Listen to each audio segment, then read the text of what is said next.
views and opinions expressed by Edwin are Edwin and Edwin's only, all right? Not of his sponsors, employers, baby mama, anybody he went to school with, anybody he owe money to. With that being said, enjoy the video. What is going on, everyone? Edwin Pagan here. Thanks for joining me on the Word on the Road podcast, your weekly technology care package, man. If you're new to the channel, I appreciate you checking us out. This is a weekly podcast I do every Monday, Wednesday, and Friday where we take 3 articles from the internet, usually tech related, all right? I give you my insight, I break them down for you, and I send you on your way, hopefully more educated, more informed about what's going on in the interwebs of this industry or world, whatever, man. Anyways, it's just a way for me to share articles that I like and I find interesting. With that being said, man, I hope everyone's having a great Monday. Strange times. I know you're probably in quarantine. You're probably working from home.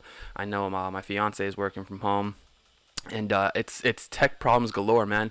Everyone is a lot of people haven't used remote meeting software before, so it's very interesting to see how that's picking up. And I'm definitely gonna be putting out some videos on how to deal with those type of technical issues.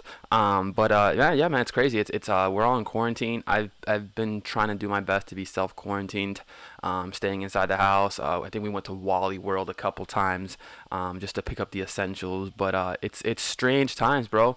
And I'm taking it seriously. I did a podcast yesterday with my good friend Eric, and as soon as I show up to his house, I show up with the Lysol. I was like, let me see them hands, homie. And we sprayed his hands, and then we shook hands. But we're taking it serious, and in Florida at least, there's a curfew to 11 p.m. to 5 a.m. And there's that. They're closing down the beaches. You know what? They're taking it seriously. It is what it be to me. If we have to do this for 2 weeks versus, couple months because we let it get out of hand, then I'm willing to pay that cost now. So, I just find it weird that like the food shortage and the toilet paper shortage, it's like, where is this coming from, bruh? And it's like, I think we're all aware of it, but people are still just like on the off chance that that somehow toilet paper goes.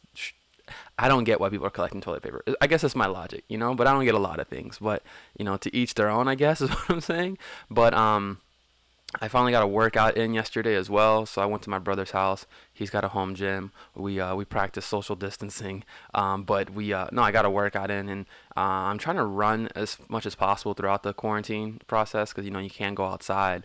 It's not like you can go outside, but, the fact that I can't go to the gym is driving me a little crazy because it's like I'm usually used to being home because I do work from home. But now that like I can't do the other stuff, it's becoming like an issue for me because it's like you got to stretch those muscles, you got to flex yourself a little bit, and health is well. I mean, health is wealth, man. Especially when you work from home, and especially as someone who like I know what the spectrum of like being burnt out because of work, like truly being burnt out and like not taking care of your health and how that has an effect on you. So now more than anything, like I've been trying to like exercise, eat healthy, not try to binge eat and everything since we're home all the time. But it's an art and a discipline. You know what I mean? But with that being said, man, I'm looking forward to putting out more content this week, more videos. So if you like the podcast, of course, leave suggestions below. But without further ado, let's jump right into the articles, man. As always, the articles we discussed on this podcast will be available in the description below. So all articles that we talk about in the description below. If you're listening through iTunes or some major podcast network or podcasting app, it'll be in the description. All right, all the information or the links to the stuff that we talk about will be in there. So with that being said, man, let's go ahead and jump right into the articles coming from the fine folks at cnet.com. I found this article really, really interesting, which is basically Apple CarPlay and Android Auto distract drivers more than pot and alcohol, studies say. So if you're using Android Auto or Apple CarPlay, congratulations, you're either driving drunk or you're driving on pot. It's the equivalent. But it was an interesting article because they're kind of talk about how a new study says that drivers' reaction times using tech were worse than motorists with alcohol and cannabis in their system. And in particularly, they're talking about the Android Auto and Apple CarPlay system. Now, if you're not familiar with that, I think there's a video on the channel on this video that kind of talks about how Android CarPlay works. Let me see if I can show it to you. So this is kind of a video of how it works. I think this is another video, actually. Come on, let's go. I'm telling you, this the demo gods don't want to cooperate with me. But if you're not familiar with what Android Auto CarPlay is, it's basically a system designed by Apple to allow your phone to interface directly with the navigation system on your car or your LCD system. And I think it's a genius system because I used to rent a lot of cars. And when cars had Apple CarPlay, it was awesome because it basically mirrors your screen on your iPhone to your dash, but it mirrors it in a way where it's more user friendly, it's more intuitive. It's not as distracting, or at least I thought it was, and it lets you just kind of have the ability to put your phone down and then let your dash do all the work. And here's a video of it, actually, if you haven't seen it in action before. Come on, let's do it. And this is kind of the video of how it looks in action. I'm trying to see if I can skip forward to the goodies. As you can see here, man, this thing is running like death. Alright, I'm going to give up on the effort of trying to show it off. But this is kind of how it does look like. And it kind of talks about how, like, when drivers are using it, they're spending too much time fidgeting through the screen and trying to find things. And I beg to differ. I'd be surprised to see how many people are actually, because the thing about Apple CarPlay is that it makes it so it's very easy to control your phone, especially if you're using the steering wheel. Like, it has controls in there where you can move in between screens, and it's very limited in the functionality, right? Like, if you're trying to text someone, you don't actually have to you can't actually type the text in through your screen. You have to use the voice command. And then, like, for example, for music, it doesn't give you the ability to look through all your music while the car is in motion, only if the car is paused. And so there's a lot of good that comes from Apple CarPlay. I haven't used Android Auto too much, but Apple CarPlay in particular, there's a lot of good that comes from it, especially just being able to put your phone down.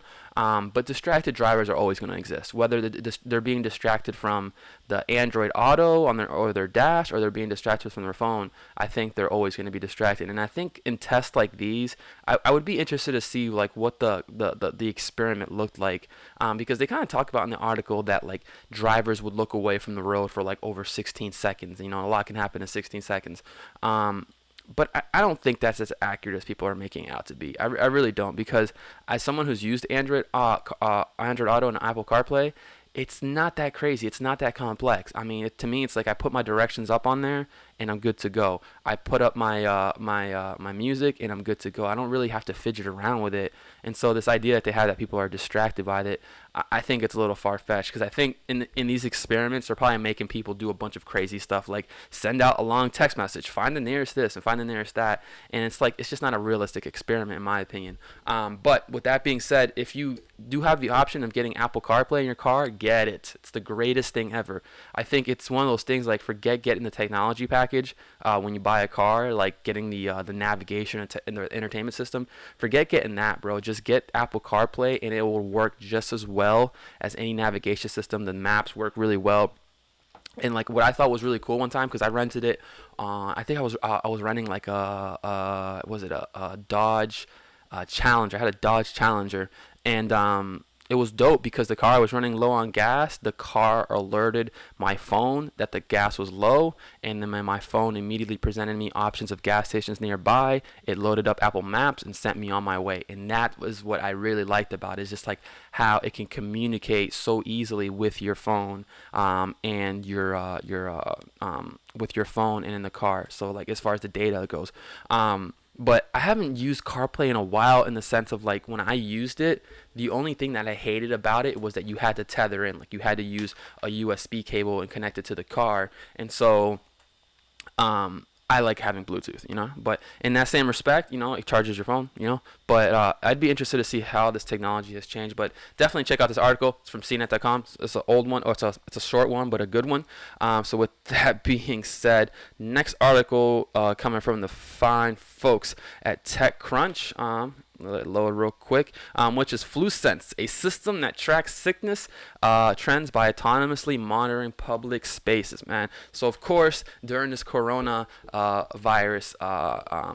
coronavirus, right, the one thing that you're gonna see, in my opinion, is like, because the people I talk to, we kind of say like, this is the next 9/11, like this is our 9/11, or this is our kids' generation's 9/11, and I always talk about how like 9/11, everything changed from like a security standpoint, right? Like airports were never the same. It went from you can meet your family at the gate to now you can't meet them at the gate. You have to meet them at the TSA checkpoint, and so many technology things have changed. And so with this article, it kind of talks about how they're developing technology that can sit in like it's cameras that sit in doctors' offices and public spaces, and then what it can do is monitor how many times people are coughing and body temperatures in the room, and kind of take that data and provide it to the CDC and say, hey, this is what the cough ratio was in this room. And so they're developing cameras that are basically actively monitoring the emergency rooms,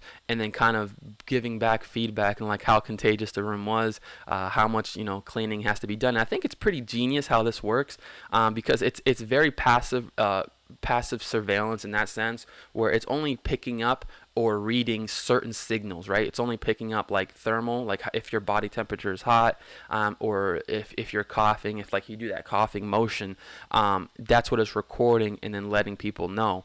And so this could be something that could really help prevent, in my opinion, diseases from spreading, and particularly in places like ER rooms, or places that have a large population of people coming, a large transient population, right? Like bus stops and stuff like that, because it can let you know that like, hey, we have people coughing here like crazy. We have people in here with fevers. Let's definitely pick it up in the sense of like cleaning, versus, the camera picked up that not a lot of traffic came through that was sickness related, like flu related. It was mainly like broken bones and stuff like that. And so it's technology like this that I think that we're going to implement in the future in order to help curb or prevent diseases like or sicknesses like we're having with corona from spreading. So it's technology like this, and it's very simple on technologies, facial recognition, thermal. But definitely check out the article. There's more details about this technology. I found it very, very interesting how this works. And I think it's only a matter of time until it does get implemented, because I've also seen something similar to this, or heard about something similar to this, where it was like cameras and sound detection systems that can detect firearms going off, right? So it's like a camera that can listen for firearm noises, like a gun being discharged, and then alert the authorities. And I thought that was pretty gnarly. And I've also seen people talk about how like they have systems in place that can actually detect where the gunshot came from. So it can give you like a proximity of where the gunshot was from, and then alert the authorities. And so it's things like this that I think are going to become very, very popular, especially in times like this, in order to kind of like I think the fear of germs and germ theory is so much more relevant now than it was a couple months ago, because of what's going on here and in Italy and all around the world. So definitely check out this article. It's coming from the Fine Folks Tech Crunch. So last but not least, it's a very long article, but I found it very interesting. It's coming from the fine folks at The Guardian, which is, can computers replace the classroom, right? Now, we're hearing about this now because a lot of us, we're in quarantine, right? Our kids are in quarantine, so our kids are not going to school. And so this article really talks about, how the worldwide shutdown that we have right now, how are we supposed to educate our students remotely? And so the article really talks about a gentleman from China, and kind of his experience in like deploying technology for artificial intelligence-based classroom learning and e-learning for students. And I found it very interesting. And like I said, it's a very, very long article, so definitely take the time to read it. But what I found interesting about it is how I really do believe that e-learning is the future, and how not technology, but how the learning system and the educational system in a sense is outdated and broken in the way we teach students, right? Because if you really think about it, when you got a classroom full of 10 kids or 15 or 20 kids, right? The teacher kind of has to stay on pace, and everyone has to follow the same pace, versus when you're doing digital learning or e-learning, you kind of move at a self-paced way, right? Where it's you move at the pace you want, So whether it's a faster or slower pace, and then the teacher is kind of there to answer your questions, right? And I don't see anything wrong with this. What I also want to point out is that, like, like, there's an aspect of learning with kids, that there's a social aspect. The kids need to be social. They socialize and have an experience where they can talk to other kids and have a social experiment, right? Not social experiment, but like social skills. But in that same respect, if we're preparing our youth in the future for a place for roles in the job force, a lot of these jobs are remote, or you're dealing globally, and so the same skill set that you need in order to communicate with students while you're at school, whether it be through Skype, whether it be through some type of messaging system, or through email, those type of skills will translate into the corporate world or into the job force as marketable skills. So it's not like we're hurting the kids by having them learn remotely, having them learn through a computer, and having them learn through self-paced mode, but also the fact that they're learning how to type emails out at a young age. They're learning how to communicate digitally through a young age, and building the social skills and building the social etiquette that comes with messaging people, because there is an etiquette with email and there is an etiquette with instant messaging that people need to learn, and to learn at a young age, those are marketable skills, right? So I look at it from that standpoint, and then I also look at it from the standpoint of, like, there's kids who learn at a certain pace, and that advantage isn't given to them when they're in a classroom, in a large classroom setting. I look at myself, my senior year, and I talked about this in my podcast about, or I did a video about this, about how I got expelled. And when I got expelled, I ended up going to a private school, and then the private school I went to was self-paced. They literally gave you books, you did the books, and if you had questions, you went to the teacher. But it was the type of thing where, like, if you were really good at physical science, or Algebra 1A, you could bang it out in a week or two, the entire class, or it could take you 2 months or 3 months, versus, in high school where it took a whole semester to finish it. You went exactly at the teacher's pace. And so, you can see kids who did flirt with, like, online schooling, or kids at my school. A lot of kids graduated early because they did all the requirements. They banged out all the work very, very quickly, because it was at their own pace. And that's something that e-learning can offer. And regardless of anything, like, e-learning is not going anywhere. Online learning isn't going anywhere. Whether it's the primary or the supplemental education that that's provided to the kid, it's going to be something that's going to be very relevant. And to me, I like, as far as my son goes, it's about, like, preparing him for the workforce that is going to be the future. And the workforce of the future is going to be digital. It's going to be cloud. It's going to be this and that. And the more I can expose him to that stuff now, the better off he's going to be. But I do worry about the social aspect of it, the social behavior, the not being around people, not having students, not having the high school experience of talking to girls and meeting friends and getting into trouble and all that stuff.